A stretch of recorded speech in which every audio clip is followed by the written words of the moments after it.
히브리서 11장 23절 말씀입니다. 함께 같이 읽읍시다. 시작. 믿음으로 모세가 낳았을 때에 그 부모가 아름다운 아이임을 보고 석 달 동안 숨겨 왕의 명령을 무서워하지 아니하였으며. 아멘. 이것은 하나님의 말씀입니다. 지난주 요셉의 믿음의 이야기 했죠. 사람을 통해서 말씀하시는 하나님의 계심을 믿었다. 이게 요셉의 믿음이었고, 그리고 용서는 하나님께 맡기고 형들과 화해하죠.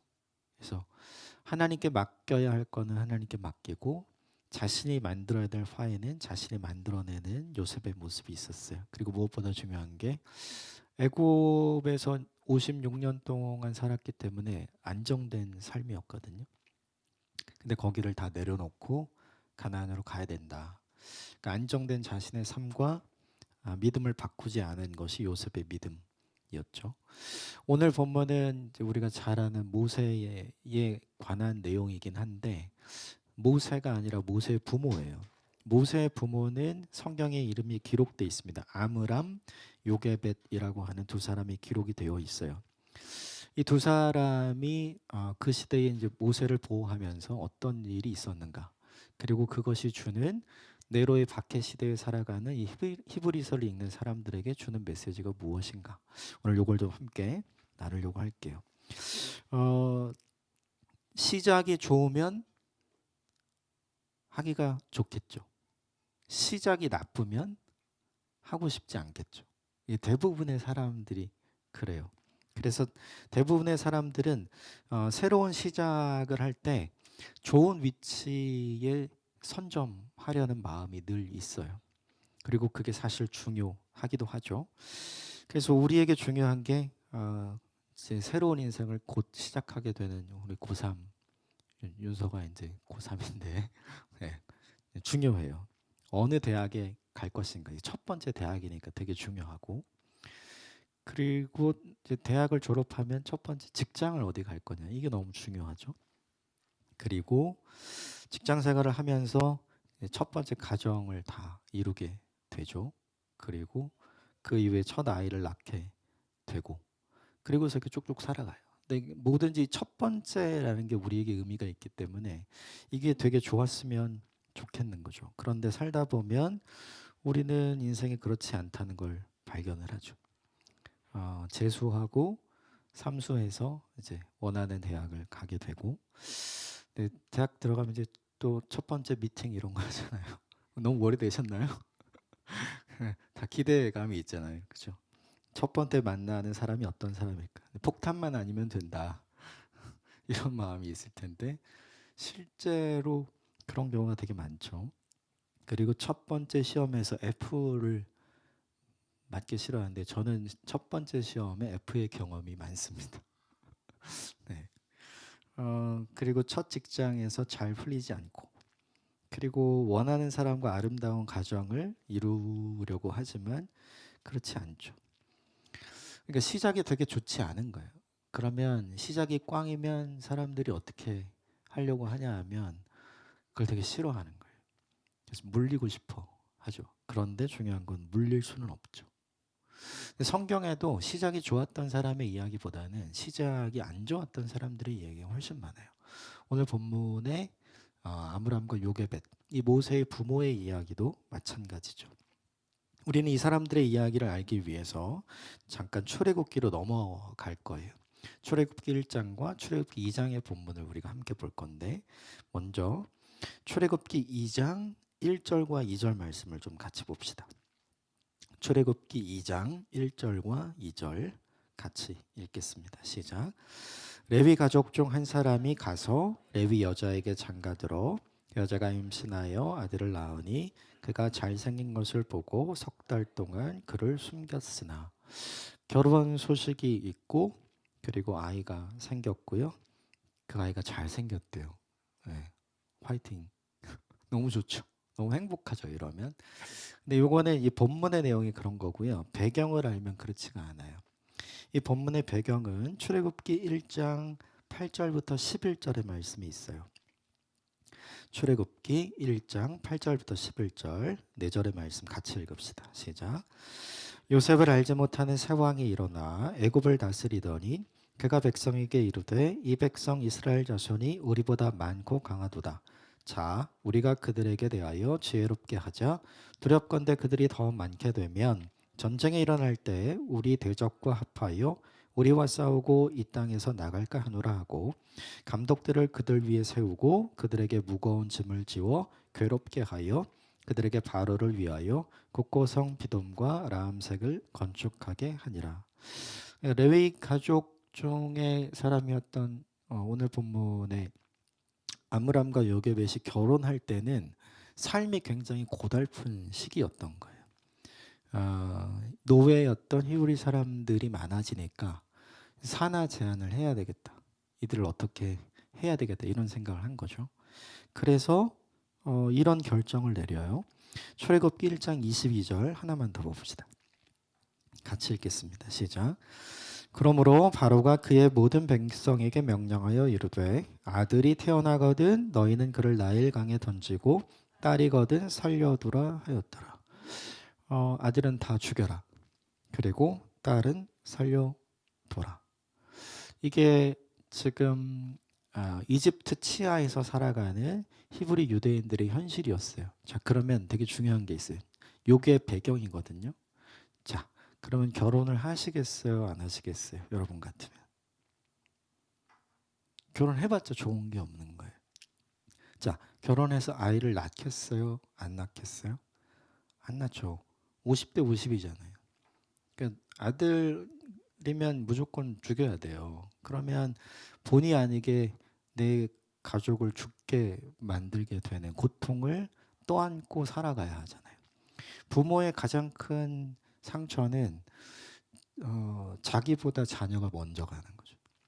더 중요한 건 자기가 보는 앞에서 자녀가 가는 걸 보면 그거는 그 부모의 인생에 이게 지울 수 없는 큰 상처와 흔적이 되죠. 트라우마로 남는 거예요. 그러니까 이 시대에 새롭게 결혼을 하는 사람들은 사실은 이게 쉽게 마음을 먹어서 할 수 있는 게 아닌 거예요. 그런데 오늘 본문에 아므람과 요게벳은 우리 결혼을 하자. 그리고 우리 아이를 낳자. 이 결정을 한 거죠. 모두가 다 하지 말라고 하는 거예요. 그리고 모두가 다 하면 안 된다고 생각하는 거죠. 조금 상황은 다르지만 지금의 한국 상황하고 약간 비슷해지는 것 같아요. 지금의 청년들 한국교회 트렌드 2025라는 책이 있거든요. 그 책에 보면 20세부터 29세까지의 청년들을 대상으로 결혼할 의사가 있느냐. 남자들이 조금 높아요. 한 54% 정도 나오고요. 여성들은 결혼할 의사가 있다고 얘기하는 사람이 더 적어요. 50% 미만으로 나와요. 자녀를 낳을 계획이 있냐? 자녀를 낳을 계획이 둘 다 남편과 아내 둘 다 있다고 이야기한 사람들은 30%가 안 돼요. 지금의 현실하고 상황은 다르지만 조금 비슷한 거예요. 가정을 이루는 것도 부담이고 결혼을 해서 아이를 낳고 살아가는 것도 굉장히 큰 부담. 그래서 안 하려고 하는 거죠. 그런데 오늘 이 부부들은 그렇게 해서 결혼을 하고 아이를 낳고 그 아이가 아들이었음에도 불구하고 석 달 동안 숨겨 놓은 거죠. 근데 이 본문에서 중요한 건 그 출애굽기 2장 2절 말씀을 좀 보여주실래요? 2절 같이 읽읍시다. 시작. 그 여자가 임신하여 아들을 낳으니 그가 잘생긴 것을 보고 석 달 동안 그를 숨겼더라. 이 본문에서 석 달 동안 숨긴 이유가 뭐예요? 그죠? 우리가 생각하면 좀 웃기지만 이 잘생겼다는 의미가 이렇게 이 외모를 잘생겼다는 이야기가 아니에요. 이게 우리말 번역 잘생겼다 잘했어요. 근데 이전 번역을 보면 그 자녀가 아름다움으로 이렇게 나오거든요. 그 아름답다의 원래 뜻이 뭔지 아시죠? 아름이 나잖아요. 나답다. 그러니까 부모가 보기에 이 자녀가 나 같은 거예요. 우리 다 그렇잖아요. 자녀가 다치면 누가 다친 것 같아요? 내가 다친 것 같죠. 어제 저녁에 저희 집에 조금 저희 둘째가 좀 다쳐가지고 근데 엄마가 막 되게 깜짝 놀란 거예요. 네, 그래서 하여튼 병원 여기저기 수소문 해갖고 이제 잘 꼬매고 왔는데 엄마가 엄청 놀래더라고요. 마치 자기가 찢어진 것처럼. 부모는 다 그런 거죠. 그러니까 이 아이를 보면서 이 아므람과 요게벳이 마음이 어땠냐면 얘가 나인 거예요. 그래서 얘를 보호하는 게 사실은 나를 보호하는 거죠. 그래서 숨겨놓은 거예요. 그런데 한계가 있어요. 석 달 동안. 여러분 저를 보실래요? 우리가 살아가면서 내가 나를 아무리 잘 관리해도 내 힘으로 안 되는 일이 생겨요, 안 생겨요? 생기죠. 특히 이제 자녀를 기르시는 부모들은 더 잘 아는데 내 품에 있을 때는 내가 통제할 수 있어요. 내 품에서 통제가 하기 어려워지면 그때부터는 어떻게 됩니까? 내가 뭔가를 해주기가 어려워요. 그러니까 자녀가 어린이집에 가거나 유치원에 가거나 학교를 가기 시작하면 그럼 이 자녀를 위해서 뭔가 내가 안전하게 뭐 해줄 수 없어요. 그 시간에 내가 거기 같이 있을 수 없기 때문에. 그러면 자녀를 낳고 기르면서 그런 시간은 점점 더 많아지는 거죠. 뭐냐면 다 한계가 있다는 거예요. 그 한계에 부딪힌 거예요. 그래서 더 이상 숨길 수 없어서 할 수 있는 방법이 뭐였냐? 3절 볼까요? 출애굽기 2장 3절 같이 봅시다. 시작. 더 숨길 수 없게 되매 그를 위하여 갈대 상자를 가져다가 역청과 나무진을 칠하고 아기를 거기 담아 나일강 갈대 사이에 두고 더 숨길 수 없게 되었다. 내가 아무리 나를 위해도 더 이상 내가 나를 위할 수 있는 일이 없는 때가 오는 거예요. 그래서 기껏 한 게 뭐냐면 갈대 상자를 만들었어요. 물 들어가지 말라고 진흙을 바르고 타르를 조금 발랐어요. 그리고 그걸 나일 강물에 띄우는 거죠. 근데 생각해 보세요. 갈대 상자가 뭐 단단하면 얼마나 단단해요. 그러니까 우리로 치자면 그거 생각하시면 돼요. 소쿠리 아시죠? 그거 생각하면 돼요. 거기에 물 좀 안 들어가게 이렇게 뭘 좀 발라놓고 물에 띄우면 생각해봐요. 그러면 되게 중요한 게 물에 닿으면 점점 물이 스며들잖아요. 그럼 나중에는 어떻게 돼요? 물이 차오르는 거예요. 이건 안전한 게 아닌 거예요. 튼튼하지도 않고 안전하지도 않아요. 그런데 요게벳이 이 갈대 상자를 만들 때 어떻게 만들었을까요? 자기 딴에는 진짜 단단하게, 자기 딴에는 진짜 물 안 들어오게 그렇게 했겠죠. 그런데도 빈틈은 생기고 구멍은 생겨요. 내가 나를 위한답시고 내가 내 자녀를 위한답시고 하는 모든 일이 내 딴에는 튼튼해 보이고 단단해 보이지만 사실은 그렇지 않아요. 살아갈 수 있는 튼튼한 울타리를 만든 게 아니라 사실은 그저 살아주기를 바라고 만드는 거예요. 이게 우리 인생이에요. 그리고 우리 자녀들이 그런 인생을 살아갈 거예요. 상황은 어떠냐면 사실은 되게 가망이 없는 상황이에요. 얘를 이제 갈 때 띄워야 되니까. 갈 때 띄울 때는 어떤 마음으로 띄우는 거예요? 100% 살 수 있다 이 마음으로 띄우는 거예요? 아니죠. 조금이라도 더 살아라. 이 마음으로 띄우는 거예요. 살 수 있어서 띄우는 게 아니죠. 그저 잘 되기를 바랄 뿐이에요. 옆에 있는 분 특별히 가족이면 한번 이렇게 봐주실래요? 홀로 계신 분은 저를 한번 봐주십시오.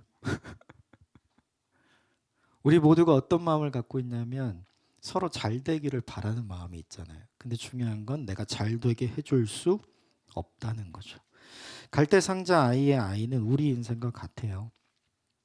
그저 그냥 잘 되기를 바라는 거예요. 아무것도 할 수 없어서 갈대 상자를 띄웠어요. 엄마는 차마 못 쫓아가요. 어떻게 될 게 뻔히 아니까. 그래서 누가 쫓아가냐면 큰 누나 미리암이 쫓아갑니다. 4절 볼까요? 4절 같이 읽읍시다. 시작. 그의 누이가 어떻게 되는지를 알려고 멀리 섰더니 어떻게 떠내려가는지. 갈대 상자는 뭐 엔진 같은 게 없잖아요. 프로펠러 이런 거 없거든요. 운전대도 없어요. 그러니까 키가 없으니까 그냥 떠내려가는 거죠.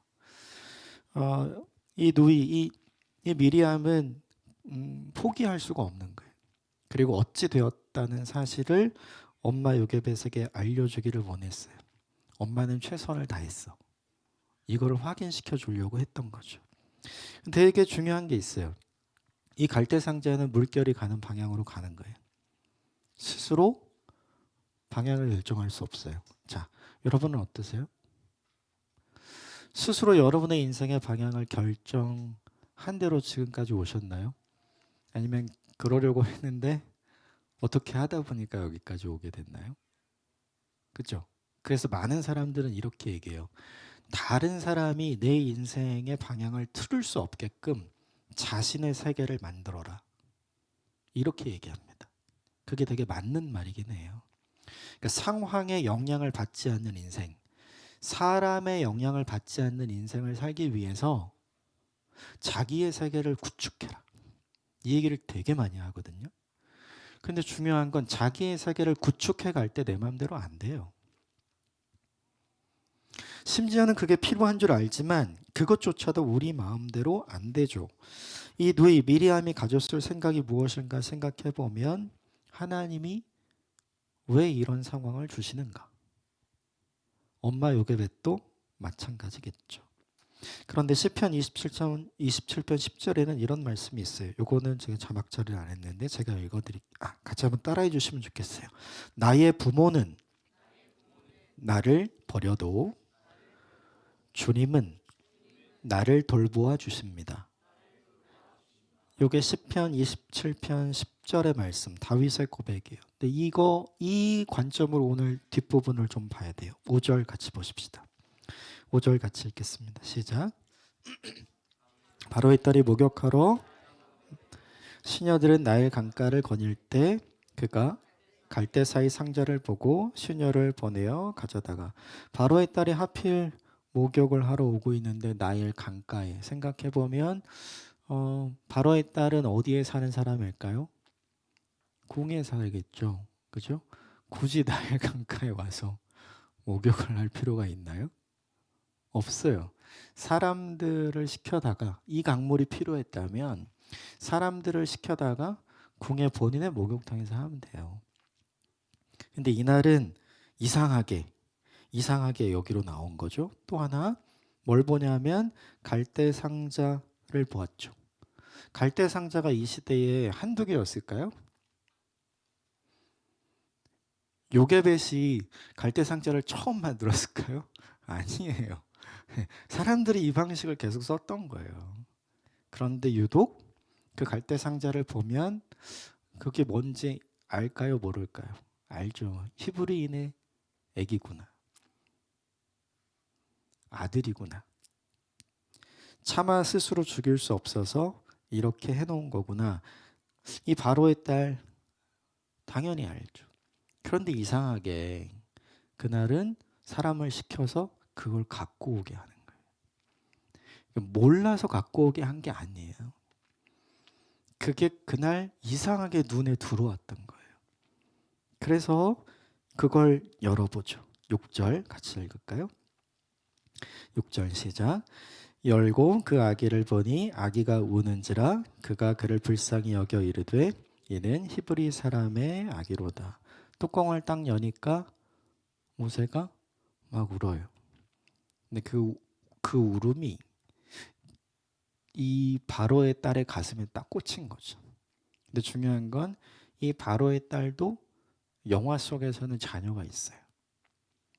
네, 그게 이제 우리가 이따 제일 마지막에 볼 건데 모세라는 애니메이션과 영화에 등장하는 모세의 형으로 등장하는 사람이에요. 그러니까 얘는 히브리인의 아이니까 얘는 우리 아버지가 죽이라고 했으니까 얘는 그냥 죽이면 되거든요. 그런데 그날 어떻게 되냐면 이 아이가 때마침 울 때 불쌍히 여기는 마음이 훅 들어오게 된 거죠. 이게 바로의 딸이 가진 인간적인 마음이 아니에요. 그 순간에 하나님께서 이 바로의 딸에게 주신 마음인 거죠. 안 그랬으면 그냥 확인도 안 하고 예, 가지고 오라고 할 필요도 없는 거죠. 되게 중요한 게 있어요. 바로의 딸은 바로의 명령을 들어야 돼요. 바로의 명령은 분명히 죽이라 그랬어요. 아들이면. 그러면 바로의 딸은 그렇게 하게 하면 되거든요. 그런데 바로의 딸은 그렇게 하지 않죠. 이 아이를 향한 불쌍한 마음을 가지고 이 아이를 기러기로 작정을 합니다. 그 이후에 생긴 일이 7절이에요. 7절 같이 볼까요? 7절 같이 읽읍시다. 시작.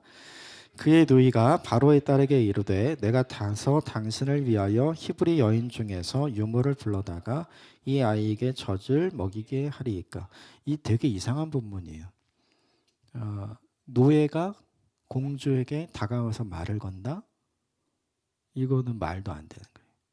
반대로 바로의 딸이 이 미리암에게 다가가서 너 뭐 하고 있니? 이렇게는 가능하죠. 그런데 이건 그렇지가 않아요. 그러니까 상황이 되게 이상한 거예요. 그걸 지켜보고 있던 미리암이 나타나서 공주에게 말을 해요. 말은 그냥 한 게 아니라 자기 생명 걸고 한 거예요, 지금. 그런데 특이하게 그 이야기를 누가 듣냐 하면 이 바로의 딸이 듣죠. 그리고 제안을 합니다. 8절 9절 같이 볼까요? 8절 9절 함께 읽읍시다. 시작. 바로의 딸이 그에게 이르되 가라 하매 그 소녀가 가서 그의 아기의 어머니를 불러오니 바로의 딸이 그에게 이르되 이 아기를 데려다가 나를 위하여 젖을 먹이라. 내가 그 삭슬 주리라. 여인이 아기를 데려다가 젖을 먹이니 아버지의 명령을 거절하고 얘를 내 아들로 삼겠다. 얘를 대신 길을 유모를 찾는 거죠. 그런데 그 유모가 누구예요? 갈대 상자를 만들어서 나일강에 버린 이 상자 안에 아이의 엄마죠. 자, 아이 엄마 요괴배새 입장에서는 땡 잡은 건가요? 돈도 벌고 내 아이도 살리고 그런 거예요? 엄마는 이미 갈대 상자를 나일강에 내놓을 때 끝난 거예요. 거기서 이 아이는 이제 죽었다. 끝이다. 그런데 미리암이 가서 엄마에게 이야기를 해주는 거죠. 엄마 죽지 않았어. 엄마 살았어. 어떻게 살았어? 2차 제차에서 바로의 딸이 살렸어. 그럼 더 말도 안 되는 거거든요. 정말이야? 갑니다.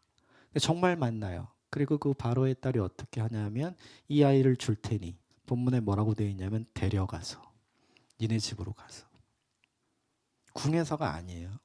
너 원래 있던 곳으로 가서 이 아이를 나를 위해서 키워라. 이렇게 이야기를 하죠. 이상한 일이 벌어진 거예요, 이날. 수많은 사람들이 갈대상자를 만들어서 나일강에 갈대상자를 내려놓았어요. 그들에게도 이것과 똑같은 일이 벌어졌을까요? 아니에요. 수많은 아이가 죽었어요. 근데 이상하게 이날 이 모세에게, 이 요게벳에게, 그리고 이 미리암에게 이런 일이 생겨난 거죠. 왜요? 하나님이 모세를 통해 하시고자 하는 목적이 있었던 거죠. 우리 생각해야 돼요. 우리는 다 이 본문을 보면서 야, 하나님이 모세를 살려주셨다. 이거는 생각해요. 그러나 그 이전에 수많은 아이들이 죽었다. 이건 생각 안 하거든요. 하나님 믿고 예수 믿으면 성공한다. 잘 된다. 그 사람은 정말 1000명 중에 1명, 10,000명 중에 1명이에요. 대부분은 다 그렇지가 않아요. 이 본문을 읽고 있는 히브리서 배경의 사람들도 마찬가지였어요. 그런데 분명한 사실 하나가 오늘 10절에 나와요. 10절 같이 읽읍시다. 시작. 그 아기가 자라매 바로의 딸에게로 데려가니 그가 그의 아들이 되니라. 그가 그의 이름을 모세라 하여 이르되 이는 내가 그를 물에서 건져내었음이라 하였더라. 이 아이가 자라서 바로의 딸에게로 데려가니 약속대로 한 거죠. 그리고 나서 뭐라고 해요? 너는 이제 내가 건져낸 사람이야. 그리고 너는 내 아들이 되는 거죠. 여러분 이게 되게 이상해요. 분명히 끝난 인생, 분명히 떠내려가는 인생, 되는 대로 닥치는 대로 사는 시간만큼만 살 수 있는 인생이었어요. 그런데 하나님께서 절묘하게 이 타이밍에 모세의 인생을 건져내셨죠. 이 드라마와 같은 일이 있고 난 이후에 80년 후에 우리가 다 아는 이제 이집트에서 사람들이 모세를 통해서 출애굽을 하게 되는 거죠. 이 본문의 이야기가 이 히브리서를 읽고 있는 사람들에게 왜 중요했는가를 우린 이제부터 생각을 해야 돼요. 네로의 핍박하에서 부모들이 가장 힘들었던 건 뭐냐 하면 자기들이 죽는 건 괜찮은데 자기들이 보는 앞에서 아이들이 죽는 걸 보는 게 너무 힘들었어요. 특히 그 아이들은 네로의 정원에 산채로 횃불이 되는 경우가 많았어요. 제가 사진은 가져오지 않았는데 사람을 산채로 묶어요, 나무에. 그리고 거기에 타르를 발라요. 짚을 두르고. 그리고 그 아이를 태우는 거예요. 그래서 밤에 불이 없잖아요. 밤에 네로의 정원을 밝히는 불로 그걸 썼던 거예요. 그 시대에. 그거를 보는 부모들은 너무 힘들고 어려운 거죠. 하나님은 뭘 하시는가? 하나님은 과연 살아 계시는가? 내 믿음을 지키는 것이 의미가 있는가? 이런 질문을 계속 사람들이 했단 말이에요. 그 질문에 대해서 답을 해줄 수 있는 사람이 없었어요. 그런데 그 답을 누가 해주냐면 하나님이 모세라는 사람을 통해서 한 거예요. 모두를 다 살려내서 모두가 다 출 이집트를 했다면 얼마나 좋았을까요? 근데 모두 다 죽고 누구 한 사람 살아난 거예요? 모세 하나 살아난 거예요. 근데 여기서 반전이 일어나죠. 살아난 모세를 통해서 남은 모든 이스라엘 사람들이 출 이집트를 하게 한 거죠.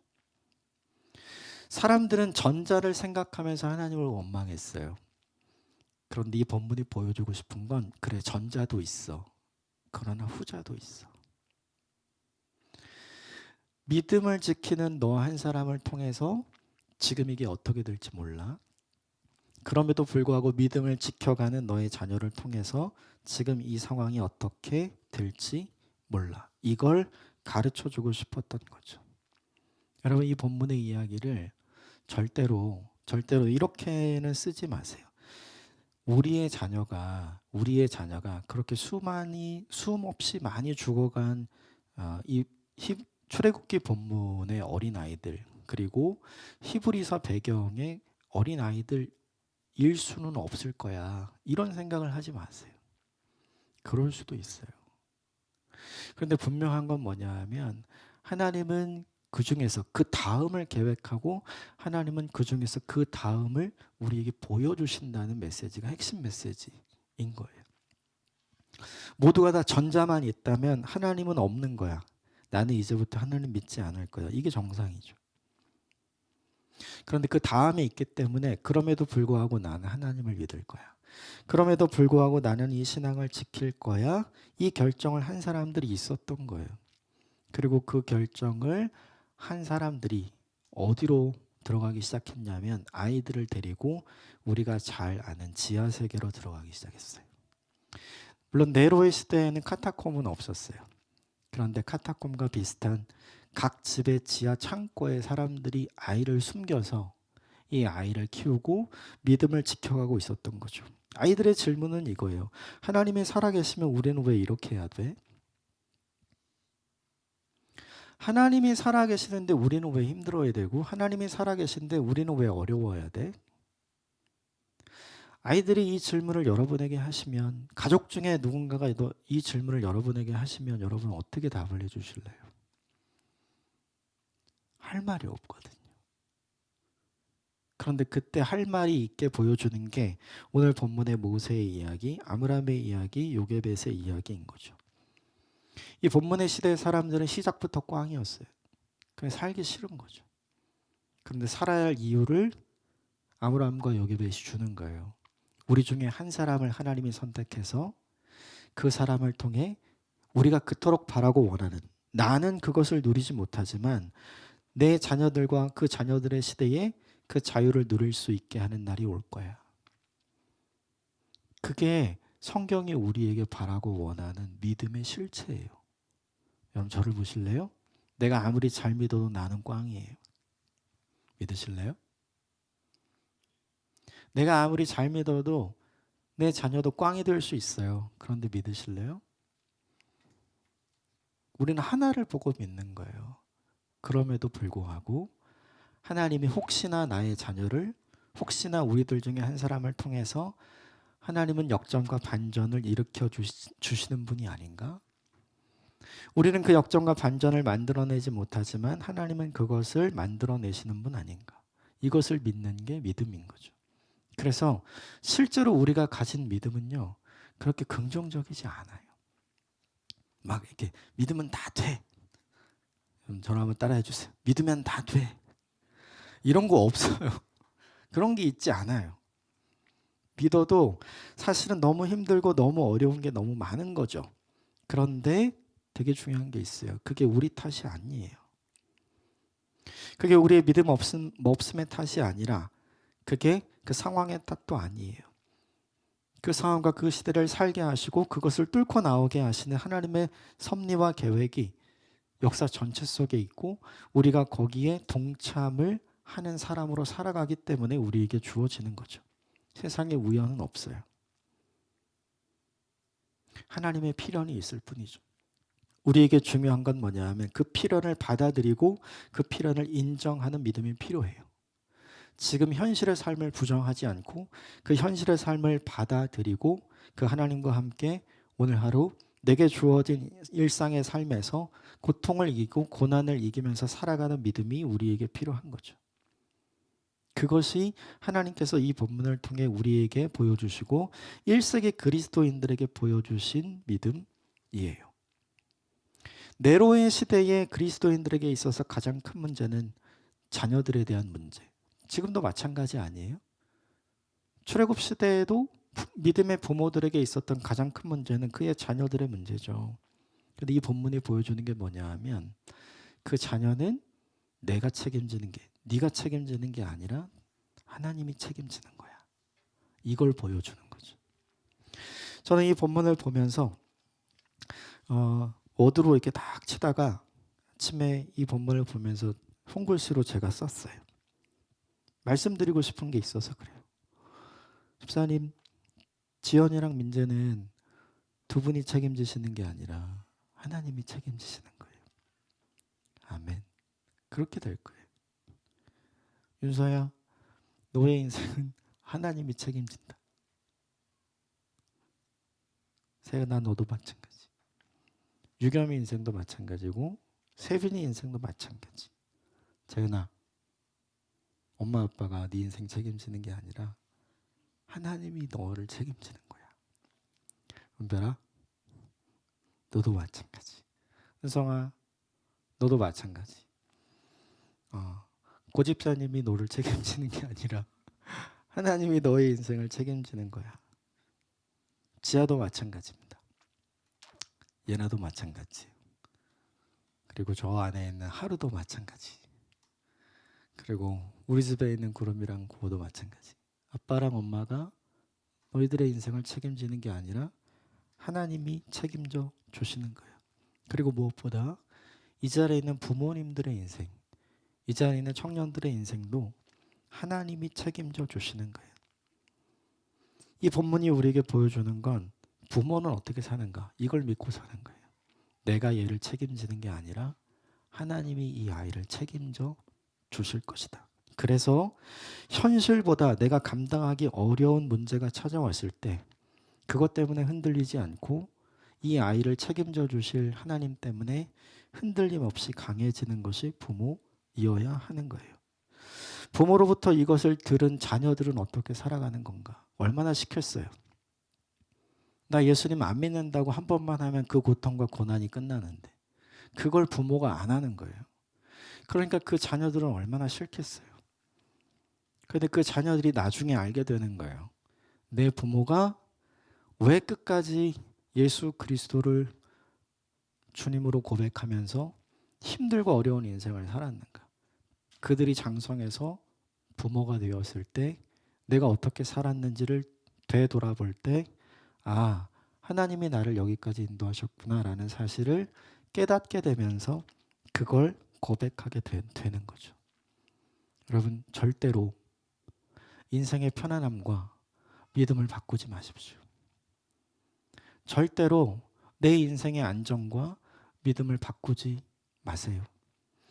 부모가 자녀들에게 해주려는 가장 좋은 게 뭐냐 하면 그 누구도 흔들 수 없는 안정감을 자녀들에게 주고 싶어 해요. 근데 오늘 이 성경이 우리에게 보여주는 게 있어요. 그 누구도 흔들 수 없는 절대적인 안정은 부모가 주는 게 아니라 하나님이 주시는 겁니다. 그것을 기대하고 그것을 누리며 사는 저와 여러분이 되시기를 주님의 이름으로 축복합니다. 그 어떤 것보다도 오늘 이 본문의 내용을 잘 만들어 놓은 애니메이션이 하나 있더라고요. 그거 마지막으로 보고 제가 기도하겠습니다.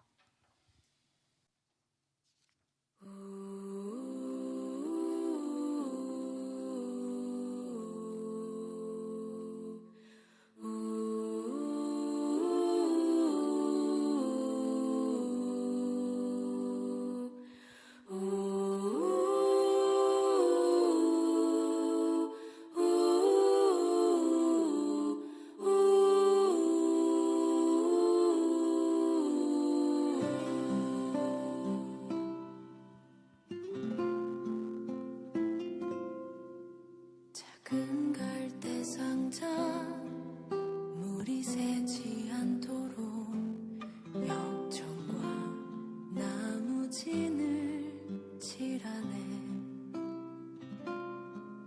어떤 마음이었을까 그녀의 두 눈엔 눈물이 흐르고 흘러 동그란 눈으로 엄마를 보고 있는 아이와 입을 맞추고 상자를 덮고 가까이에 띄우며 간절히 기도했겠지. 정처 없이 강물에 흔들흔들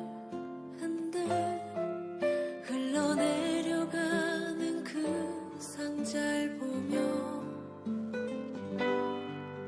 눈을 감아도 보이는 아이와 눈을 맞추며 주저앉아 눈물을 흘렸겠지. 너의 삶의 참 주인 너의 참 부모이신 하나님 그 손에 너의 삶을 맡긴다. 너의 삶의 참 주인 너를 이끄시는 주 하나님 그 손에 너의 삶을 드린다.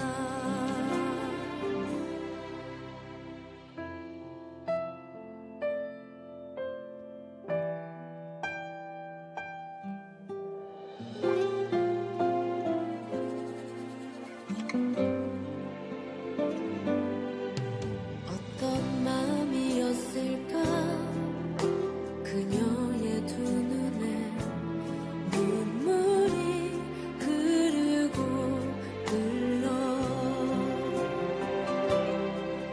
정처 없이 강물에 흔들흔들 흘러내려가는 그 상자를 보며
기도하겠습니다. 사랑하는 주님, 우리의 인생을 주님 앞에 맡기는 것, 우리의 자녀의 인생을 주님 앞에 맡기는 것은 포기하는 게 아닙니다. 가장 안전하고 가장 온전하며 가장 좋은 주님의 손에 나의 인생과 우리의 자녀의 인생을 맡겨드리는 것입니다.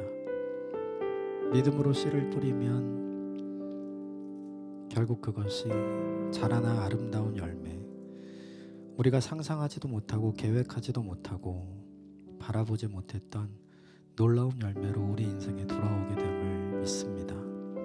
하나님, 우리의 인생을 주님 앞에 기꺼이 내어놓고 주님을 의지하는 삶을 살아가는 것을 힘들어하지 않게 하여 주십시오. 특별히 우리 자녀들의 인생도 주님 손에 맡겨 가장 아름답고 선한 길로 인도해 가실 것이라는 그 믿음과 그 의탁이 흔들리지 않는 인생을 살아갈 수 있도록 은혜를 주십시오. 우리는 유능한 듯 보이긴 하지만 결국 우리는 무능한 존재입니다. 그러나 하나님은 보이기에 무능한 듯 보이지만 결국은 전능하신 분이라는 사실을 시간이 지나면서 우리에게 알게 하십니다. 하나님, 아므람과 요게벳이 움직일 수 없는 바로의 마음에, 바로의 공주의 마음을 주님께서 움직여 주셨습니다. 아무것도 할 수 없어서 갈대상자를 만들어 내려놓아야 했으나 주님은 그것을 선으로 바꾸셔서 80년 이후에 주님께 하실 계획을 가장 아름답고 선한 것으로 이루어주는 놀라운 길을 보여주셨습니다. 아무것도 하나님이 하시는 것 같지 않아서 우리의 마음에 원망이 들고 화가 나고 또 불평이 들 때가 있습니다. 그러나 그때에도 주님은 계획하고 준비하고 그 일을 진행하며 이루어가고 계시는 분이라는 사실을 이 본문이 우리에게 보여줍니다.